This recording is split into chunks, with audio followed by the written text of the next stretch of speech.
सेनाध्यक्ष जी,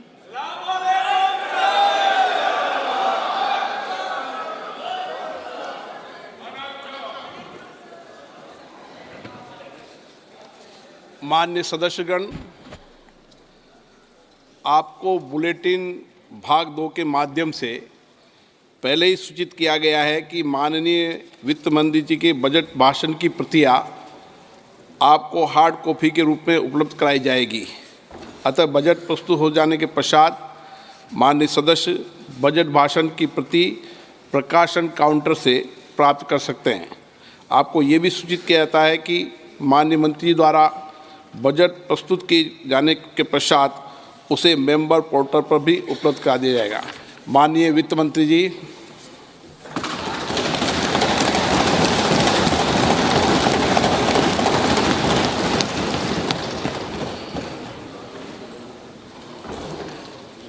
Honorable Speaker, I present the Interim Budget for 24-25.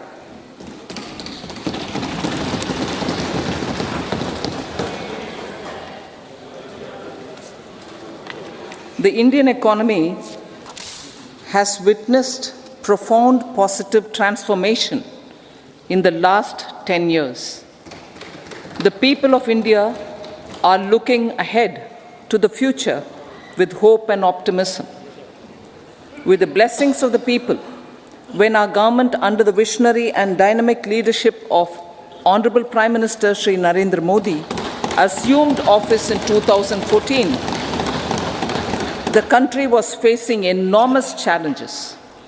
With Sabka Saath, Sabka Vikas as its mantra, the government overcame those challenges in right earnest. Structural reforms were undertaken. Pro-people programs were formulated and implemented promptly. Conditions were created for more opportunities for employment and entrepreneurship. The economy got a new vigor. The fruits of development started reaching the people at scale.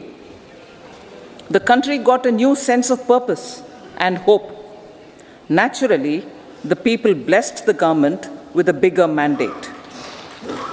In the second term, our government, under the leadership of Honorable Prime Minister, doubled down on its responsibilities to build a prosperous country with comprehensive development of all people and all regions.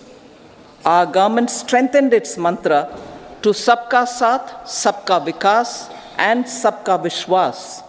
Our development philosophy covered all elements of inclusivity, namely social inclusivity through coverage of all strata of the society, and geographical inclusivity through development of all regions of the country. With the whole of nation approach of Sabka Prayas, the country overcame the challenges of once in a century pandemic, took long strides towards Atmanirbhar Bharat, committed to Panch Pran, and laid solid foundations for the Amrit Kal. As a result, our young country has high aspirations, pride in its present, and hope and confidence for a bright future. We expect that our government, based on its stupendous work, will be blessed again by the people with a resounding mandate. Inclusive development and growth. Our humane and inclusive approach to development is a marked and deliberate departure from the earlier approach of provisioning up to village level. Development programs were thus provisioned. In the last 10 years, however, have targeted each and every household and individual through housing for all, Har Ghar Jal, electricity for all, cooking gas for all, bank accounts and financial services for all in record time. The worries about food have been eliminated through free ration for 80 crore people.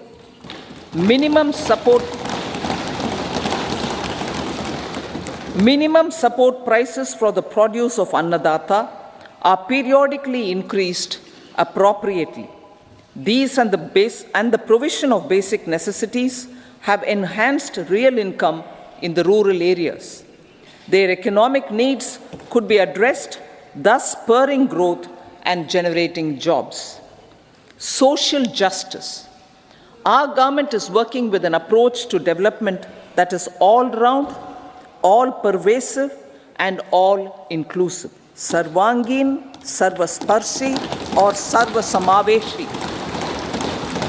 It covers all castes and people at all levels. We are working to make India a Vikasit Bharat by 2047. For achieving that goal, we need to improve people's capability and empower them. Previously, social justice was mostly a political slogan. For our government, social justice is an effective and necessary governance model. The saturation approach of covering all eligible people is the true and comprehensive achievement of social justice.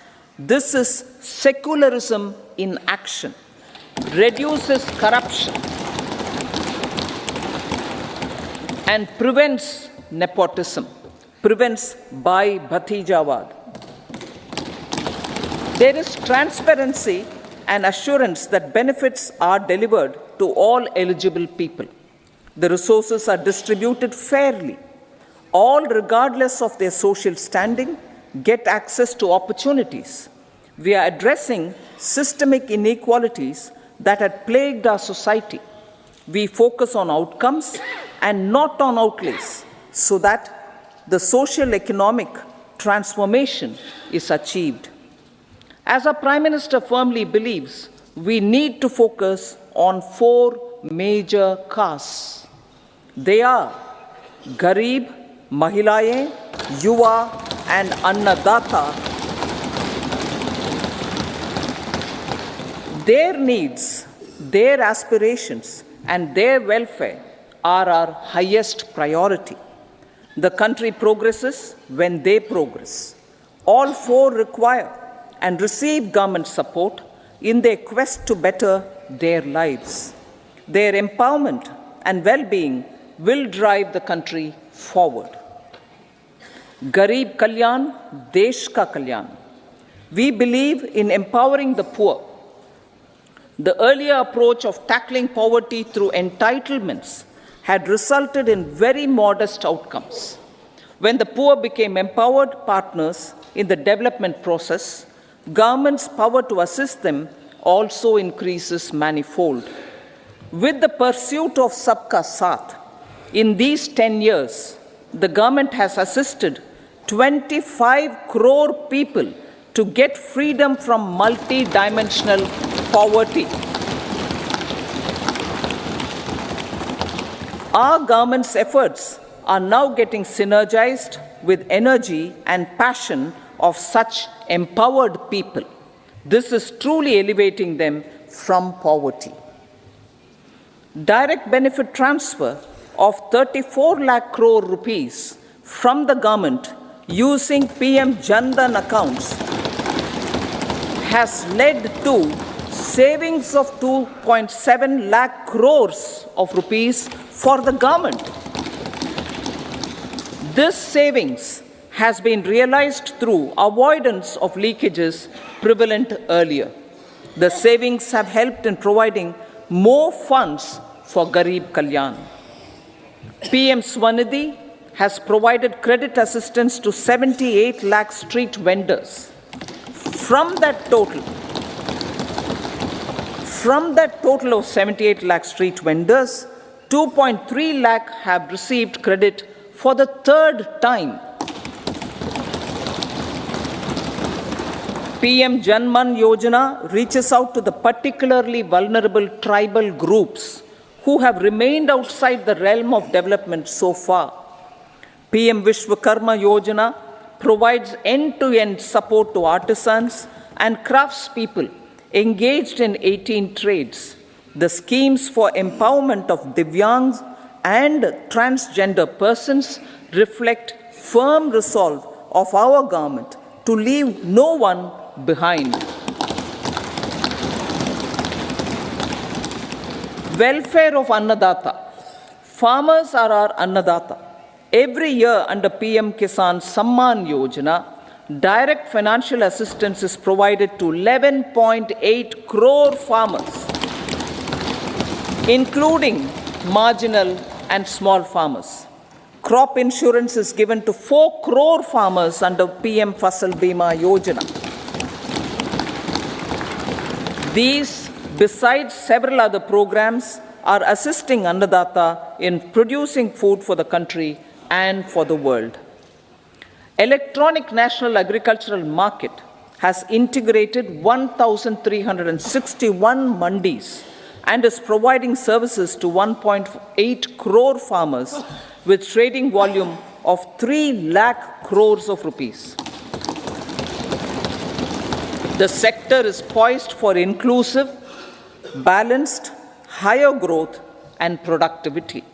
These are facilitated from farmer-centric policies, income support, coverage of risks through price and insurance support, promotion of technologies and innovations through startups. Empowering the Amrit PD, the Yuva. Our prosperity depends on adequately equipping and empowering the youth. The National Education Policy 2020 is ushering the transformational reforms. PM Schools for Rising India, PM Shri, are delivering quality teaching and nurturing holistic and well-rounded individuals. The Skill India mission has trained 1.4 crore youth, upskilled and reskilled 54 lakh youth, and established 3,000 new ITIs. A large number of institutions of higher learning, namely 7 IITs, 16 triple ITs, 7 IIMs, 15 AIMS, and 390 universities have been set up. PM Mudra Yojana has sanctioned 43 crore loans aggregating to 22.5 lakh crores of rupees for entrepreneurial aspirations of our youth. Besides that, Fund of Funds, Startup India, and Startup Credit Guarantee schemes are assisting our youth. They are also becoming Rozgar Data. The country is proud of our youth scaling new heights in sports. The highest ever medal tally in Asian Games and Asian Para Games in 2023 reflects a high confidence level.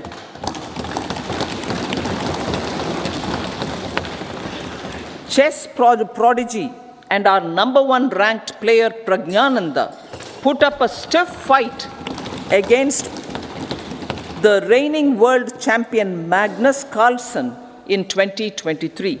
Today, India has over 80 chess grandmasters compared to little over 20 in 2010. Momentum for Nari Shakti. The empowerment of women through entrepreneurship, ease of living, and dignity for them has gained momentum in these 10 years. 30 crore Mudra Yojana loans have been given to women entrepreneurs.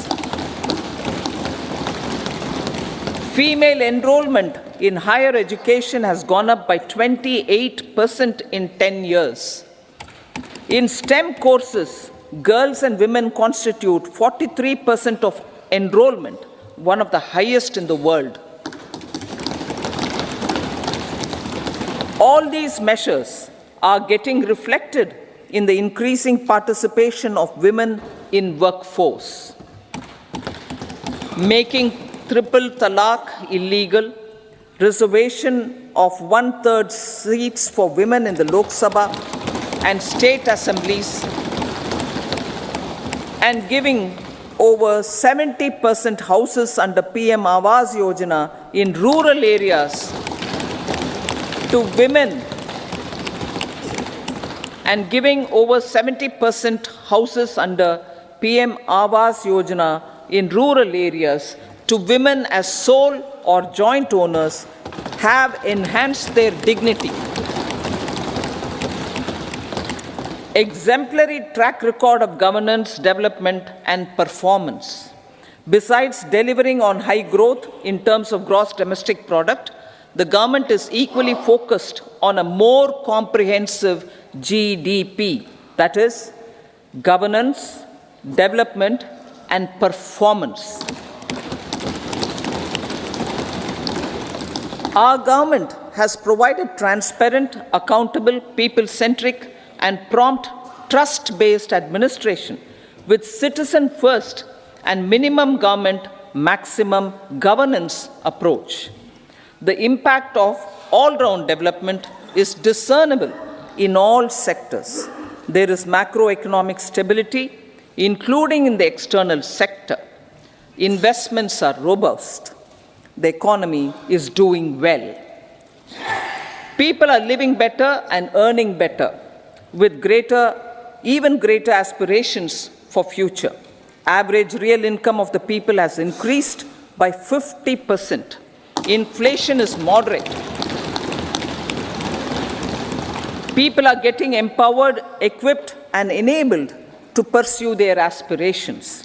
There is effective and timely delivery of programs and of large projects. Economic management. The multi-pronged economic management over the past 10 years has complemented people-centric, inclusive development. Following are some of the major elements. 1. All forms of infrastructure, physical, digital, or social, are being built in record time.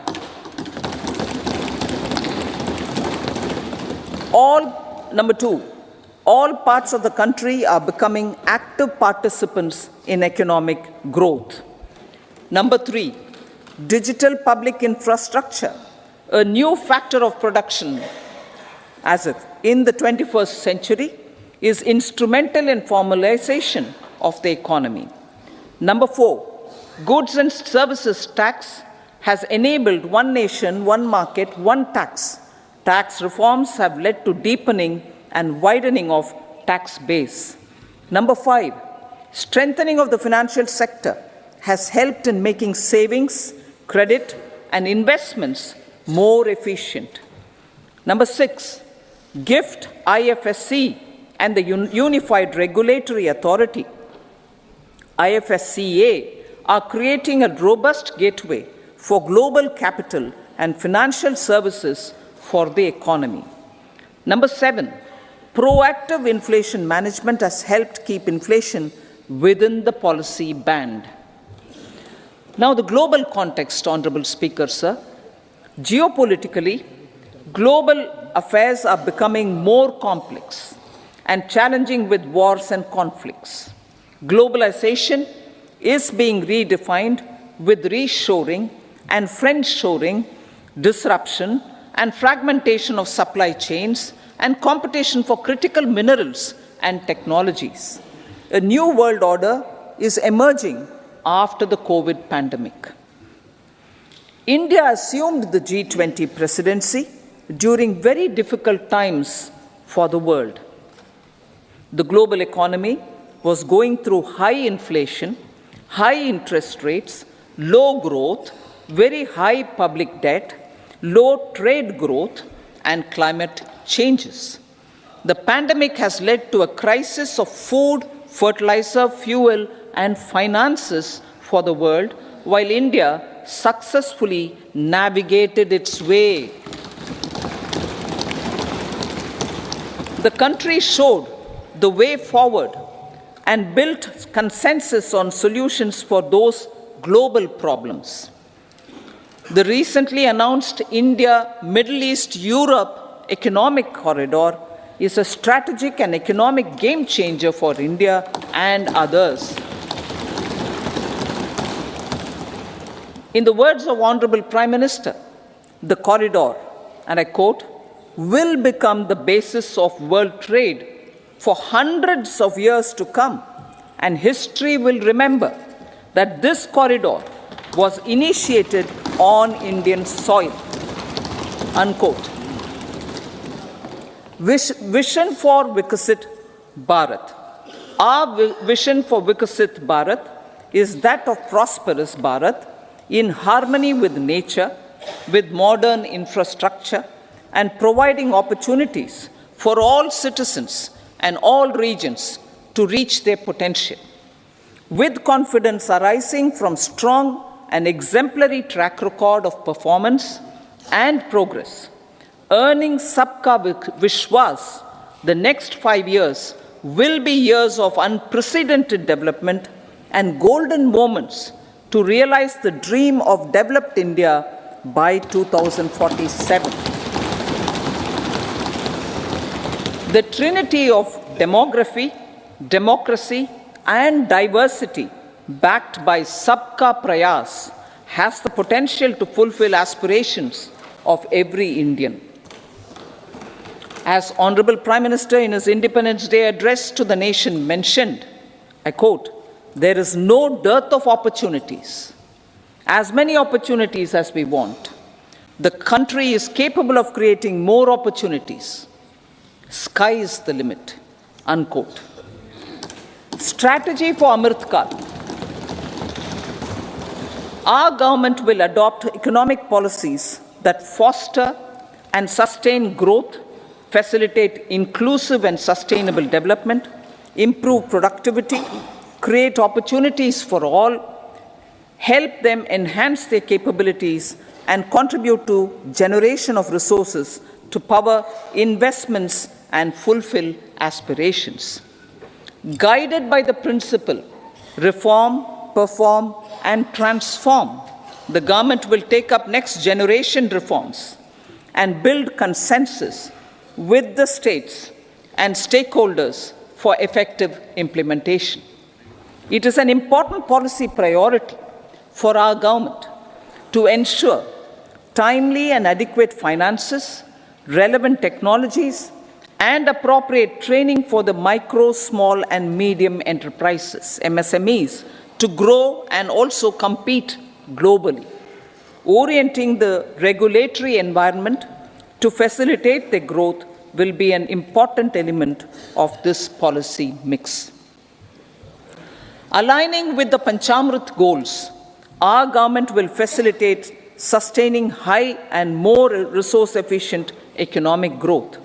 This will work towards energy security in terms of availability, accessibility, and affordability.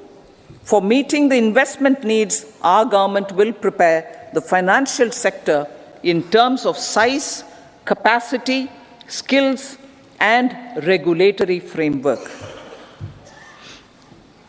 Aspirational Districts Program.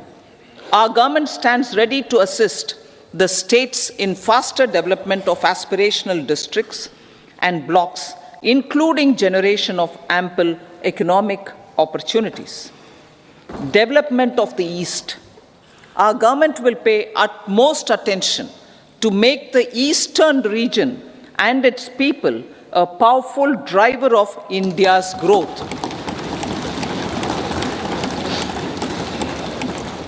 PM Awas Yojana Gramin. Despite the challenges due to COVID, implementation of PM Awas Yojana Gramin continued, and we are close to achieving the target of 3 crore houses.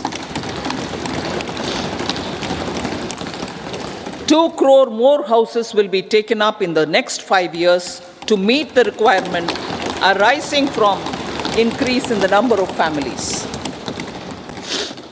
Rooftop solarization and Muft Bijli. Through rooftop solarization, 1 crore households will be enabled to obtain up to 300 units free electricity every month. This scheme follows the resolve of Honorable Prime Minister on the historic day of consecration of Sri Ram Mandir in Ayodhya. following benefits are expected. Savings up to 15 to 18,000 rupees annually for households from free solar electricity and selling the surplus to the distribution companies. Charging of electric vehicles. Entrepreneurship opportunities for a large number of vendors for supply and installation. Employment opportunities for the youth with technical skills in manufacturing, installation, and maintenance. Housing for middle class. Our government will launch a scheme to help deserving sections of the middle class, and I quote from Honorable Prime Minister's words, living in rented houses or slums or chawls and unauthorized colonies, unquote, to buy or build their own houses. Medical colleges. Several youth are ambitious to get qualified as doctors. They aim to serve our people through improved healthcare services. Our government plans to set up more medical colleges by utilizing the existing hospital infrastructure under various departments. A committee for this purpose will be set up to examine the issues and make relevant recommendations. Cervical cancer vaccination. Our government will encourage vaccination for girls in the age group of 9 to 14 years for prevention of cervical cancer. Maternal and child health care. Various schemes for maternal and child care will be brought under one comprehensive program for synergy in implementation. Upgradation of Anganwadi centers under Saksham Anganwadi and Poshan 2.0 will be expedited for improved nutrition delivery, early childhood care and development. The newly designed U-Win platform for managing immunization and intensified efforts of Mission Indradhanush will be rolled out expeditiously throughout the country. Ayushman Bharat. Healthcare cover under Ayushman Bharat scheme will be extended to all ASHA workers, to all Anganwadi workers and helpers. Agriculture and food processing. The efforts of value addition in agriculture sector and boosting farmers' incomes will be stepped up. Pradhan Mantri Kisan Sampada Yojana has benefited 38 lakh farmers and generated 10 lakh employment. Pradhan Mantri Formalization of Micro Food Processing Enterprises Yojana has assisted 2.4 lakh SHGs and 60,000 individuals with credit linkages. Other schemes are complementing the efforts for reducing post-harvest losses and improving productivity and incomes. For ensuring faster growth of the sector, our government will further promote private and public investment in post-harvest activities, including aggregation, modern storage, efficient supply chains, primary and secondary processing and marketing and branding. Nano DAP. After the successful adoption of nano urea, application of nano DAP on various crops will be expanded in all agroclimatic zones. Atmanirbhar Oilseeds Abhiyan. Building on the initiative announced in 2022, a strategy will be formulated to achieve Atmanirbharta for oil seeds such as mustard, groundnut, sesame, soya bean, and sunflower. This will cover research for high-yielding varieties, widespread adoption of modern farming techniques, market linkages, procurement, value addition, and crop insurance. Dairy development. A comprehensive program for supporting dairy farmers will be formulated. Efforts are already on to control foot and mouth disease. India is the world's largest milk producer with India is the world's largest milk producer, but with low productivity of milch animals. The program will be built on the success of existing schemes such as Rashtriya Gokul Mission, National Livestock Mission, and infrastructure development funds for dairy processing and animal husbandry. Matsya Sampada.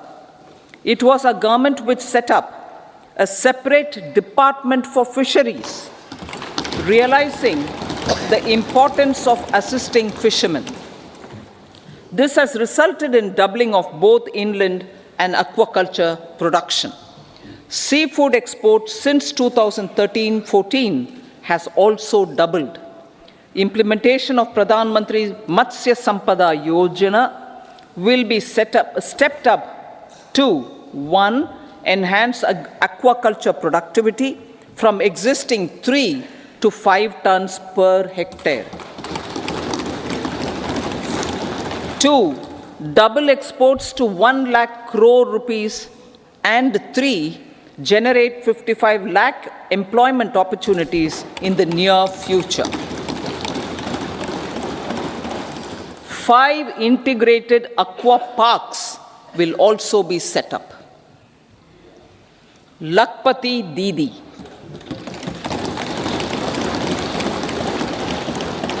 83 lakh SHGs.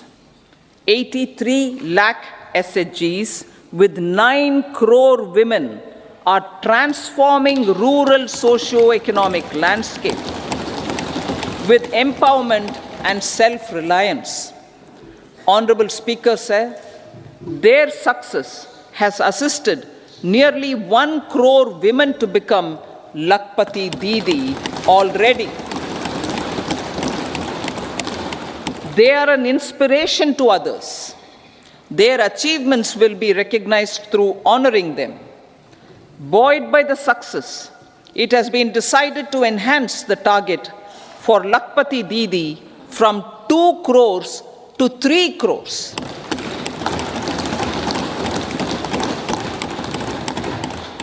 Technological changes, new age technologies and data are changing the lives of people and businesses. They are also enabling new economic opportunities and facilitating provision of high quality services at affordable prices for all, including those at the bottom of the pyramid. Opportunities for India at the global level are expanding. India is showing solutions through innovation and entrepreneurship of its people. Research and innovation for catalyzing growth, employment, and development. Prime Minister Shastri, Prime Minister Lal Bahadur Shastri gave the slogan of Jai Jawan, Jai Kisan. Prime Minister Vajpayee, Atal Bihari Vajpayee ji, made that Jai Jawan, Jai Kisan, Jai Vigyan. Prime Minister Modi has furthered that to Jai Jawan, Jai Kisan, Jai Vigyan, and Jai Anusandhan,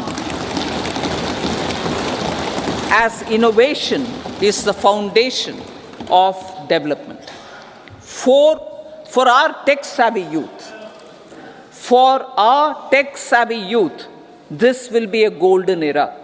A corpus of 1 lakh crore rupees will be established with 50-year interest-free loan provided. The corpus will provide long-term financing or refinancing with long tenors and low and or nil. I repeat that sentence. The corpus will provide long-term financing or refinancing with long tenors and low or nil interest rates. This will encourage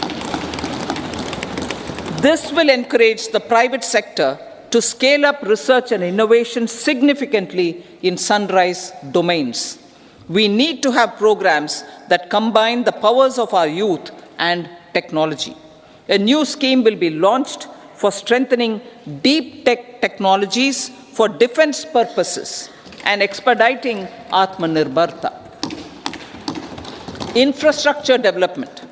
Building on the massive tripling of the capital expenditure outlay in the past 4 years, resulting in huge multiplier impact on economic growth and employment creation, the outlay for the next year is being increased by 11.1% to 11,111 crore rupees. This would be 3.4% of our GDP. Railways. 3 major economic railway corridor programs will be implemented. These are energy, mineral, and cement corridor. Number 2, port connectivity corridors. And number 3, high traffic density corridors. The projects have been identified under the PM Gati Shakti for enabling multimodal connectivity. They will improve logistics efficiency and reduce cost. The resultant decongestion of the high traffic corridors will also help in improving operations of passenger trains, resulting in safety and higher travel speed for passengers. Together with dedicated freight corridors, these 3 economic corridor programs will accelerate our GDP growth and reduce logistic costs.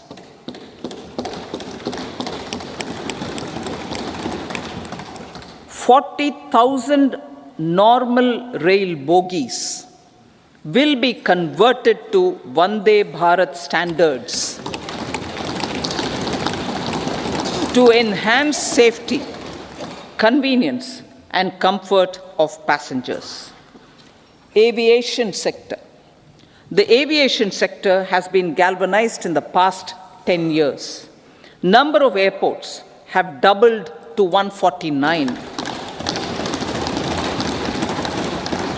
Rollout of air connectivity to Tier 2 and Tier 3 cities under UDAN scheme has been widespread. 517 new routes are carrying 1.3 crore passengers. Indian carriers have proactively placed orders for over 1,000 new aircrafts. Expansion of existing airports and development of new airports will continue expeditiously. Metro and Namo Bharat. We have a fast expanding middle class and rapid urbanization is taking place. Metro rail and Namo Bharat can be the catalyst for the required urban transformation. Expansion of these systems will be supported in large cities, focusing on transit-oriented development. Green energy. Towards meeting our commitment for net zero by 2070, the following measures will be taken. Viability gap funding will be provided for harnessing offshore wind energy, potential for initial capacity of 1 gigawatt. Coal gasification and liquefaction capacity of 100 metric tons will be set up by 2030. This will also help in reducing imports of natural gas, methanol, and ammonia. Phased mandatory blending of compressed biogas in compressed natural gas for transport and piped natural gas for domestic purposes will be mandated. Financial assistance will be provided for procurement of biomass aggregation machinery to support collection. Electric vehicle ecosystem. Our government will expand this and strengthen the e-vehicle ecosystem by supporting manufacturing and charging infrastructure. Greater adoption of e-buses for public transport networks will be encouraged through payment security mechanism. Biomanufacturing and biofoundry. For promoting green growth, a new scheme of biomanufacturing and biofoundry will be launched. This will provide environment-friendly alternatives such as biodegradable polymers, bioplastics, biopharmaceuticals, and bioagri-inputs. This scheme will also help in transforming today's consumptive manufacturing paradigm to the one based on regenerative principles. Blue Economy 2.0. For promoting climate-resilient activities for Blue Economy 2.0, a scheme for restoration and adaptation measures and coastal aquaculture and mariculture with integrated and multi-sectoral approach will be launched. Comprehensive development of tourist centers. The success of organizing G20 meetings in 60 places presented diversity of India to global audience. Our economic strength has made the country an attractive destination for business and conference tourism. Our middle class also now aspires to travel and explore. Tourism, including spiritual tourism, has tremendous opportunities for local entrepreneurship. States will be encouraged to take up comprehensive development of iconic tourist centers, branding and marketing them at global scale. A framework for rating of the centers based on quality of facilities and services will be established. Long-term interest-free loans will be provided to states for financing such development on matching basis. To address the emerging fervor for domestic tourism, Honorable Speaker, sir, projects for port connectivity, tourism infrastructure, and amenities will be taken up on our islands, including Lakshadweep. This will help in generating employment also. Promoting investments. The FDI inflow during 2014 to 23 was $596 billion, marking a golden era. That is twice the inflow during 2005 to 14. For encouraging sustained foreign investment, we are negotiating bilateral investment treaties with our foreign partners in the spirit of First Develop India. FDI is First Develop India. Reforms in the states for Vikasit Bharat. Many growth and development enabling reforms are needed in the states for realizing the vision of Vikasit Bharat. A provision of 75,000 crore rupees as 50-year interest-free loan is proposed this year to support those milestone-linked reforms by the state governments. Societal changes.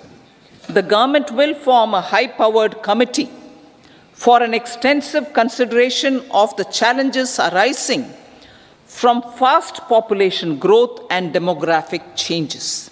The committee will be mandated to make recommendations for addressing these challenges comprehensively in relation to the goal of Vikasit Bharat. Amrit Kal as Kartavya Kal. Our government stands committed to strengthening and expanding the economy with high growth and to create conditions for people to realize their aspirations. Honorable Prime Minister, in his Independence Day address to the nation in the 75th year of our Republic, said, and I quote, "We commit ourselves to national development with new inspirations, new consciousness, new resolutions as the country opens up immense possibilities and opportunities. It is our Kartavya Kal." unquote.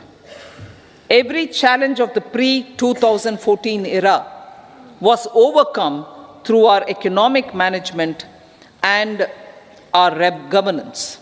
These have placed the country on a resolute path of sustained high growth. This has been possible through right policies, true intentions, and appropriate decisions. In the full budget in July, Honorable Speaker, our government will present a detailed roadmap for our pursuit of Vikasit Bharat.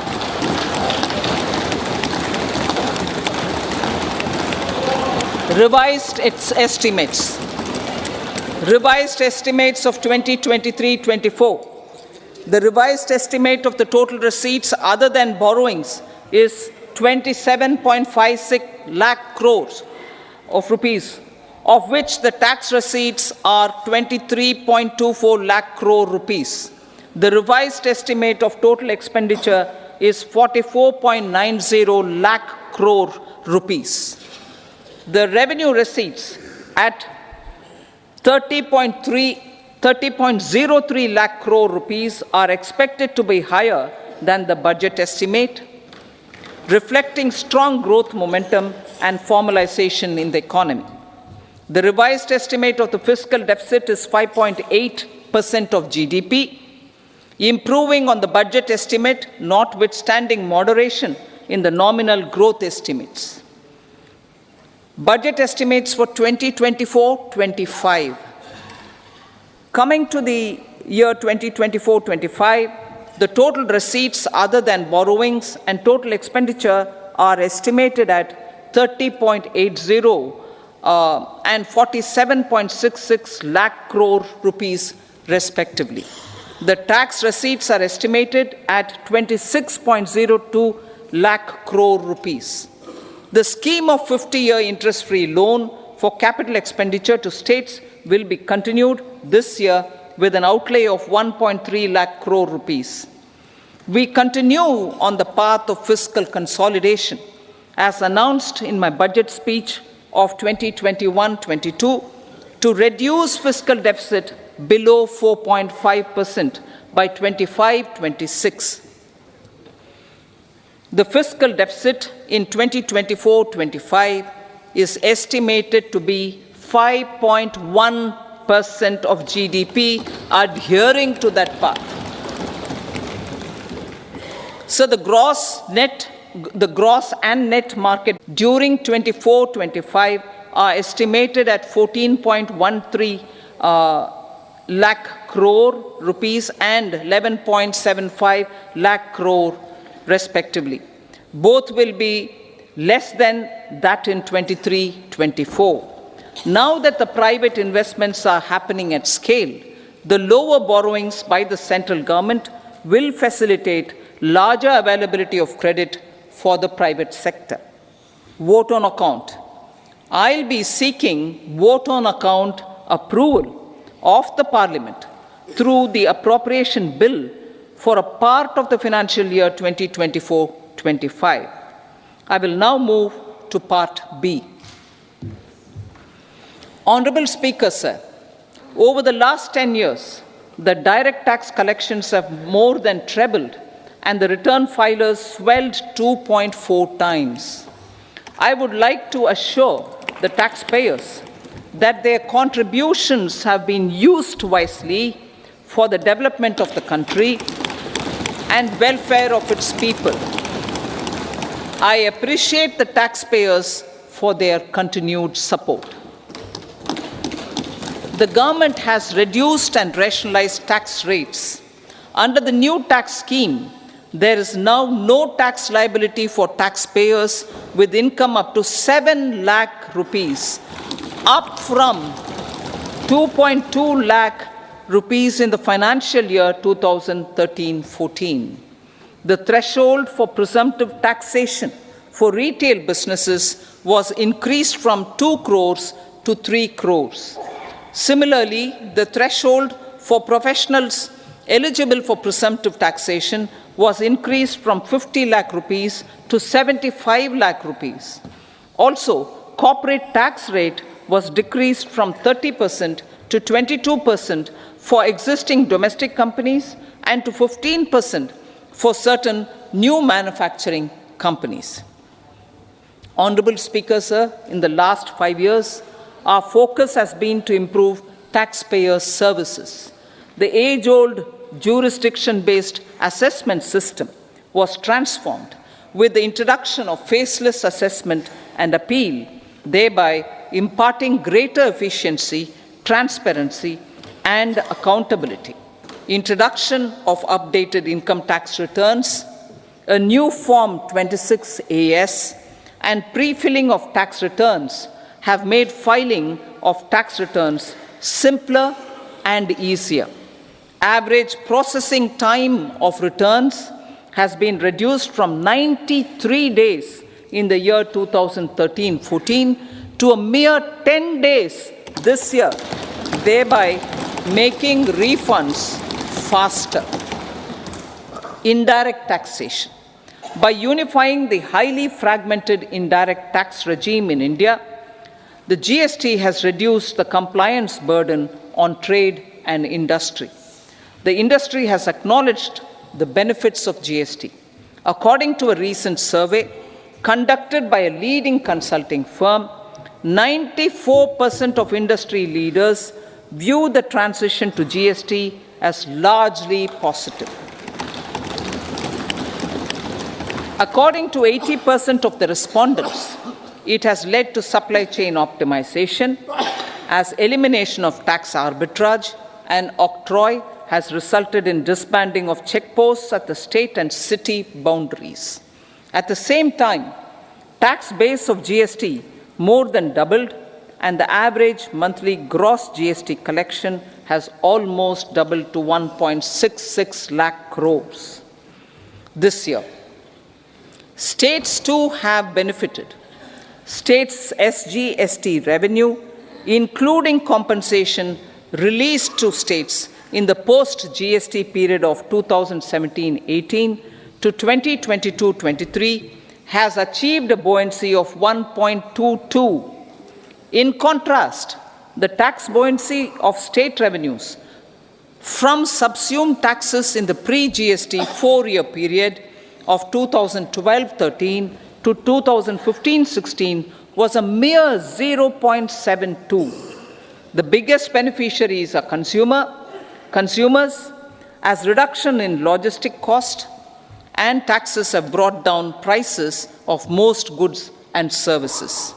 We have taken a number of steps in customs to facilitate international trade.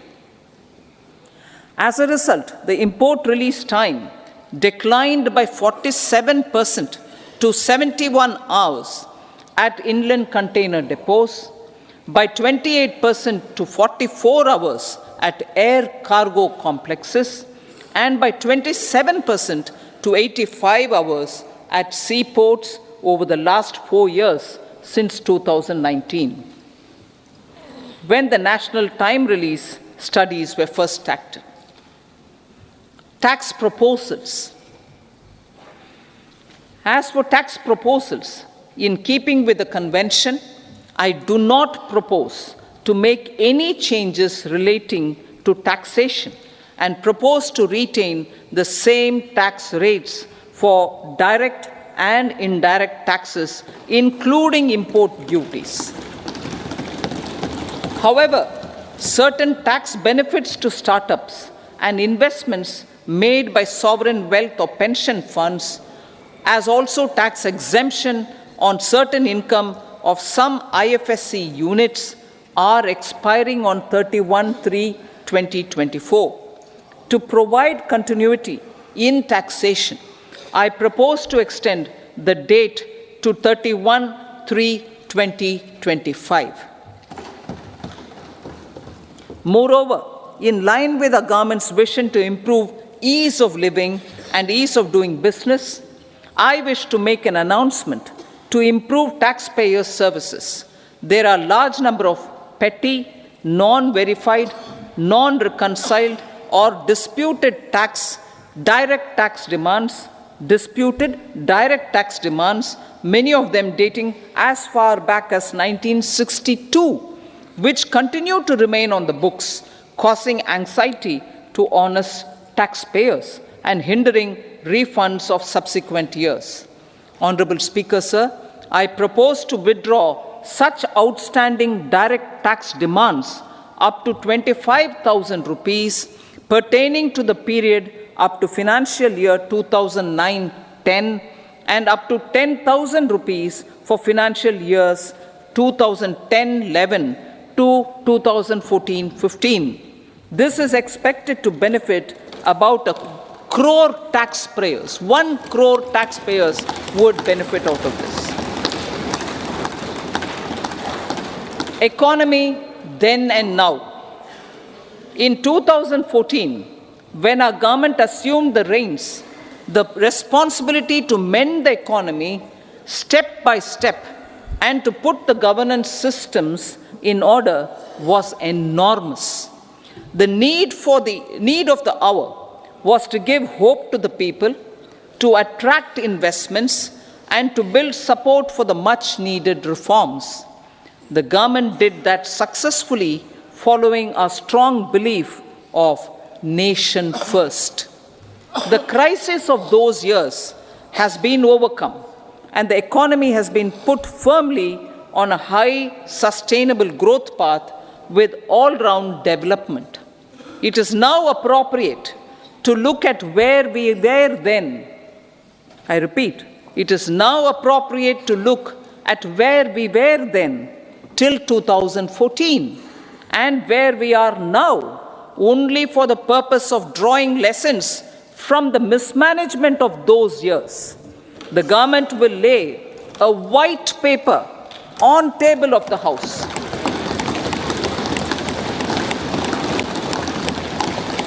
The exemplary track record of governance, development and performance, effective delivery and Jan Kalyan has given the government trust, confidence and blessings of the people to realize whatever it takes, the goal of Vikasit Bharat with good intentions, true dedication and hard work in the coming years and decades. With this, Honorable Speaker, I commend the interim budget to this august House. Jai Hind.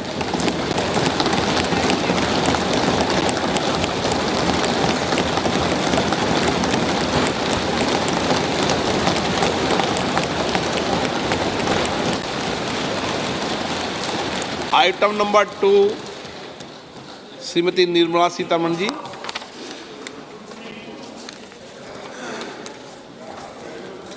So, with your permission, I rise to lay on the table the following statements under Section 3(1) of the Fiscal Responsibility and Budget Management Act 2003, Medium-Term Fiscal Policy cum Fiscal Policy Strategy Statement and Macroeconomic Framework Statement.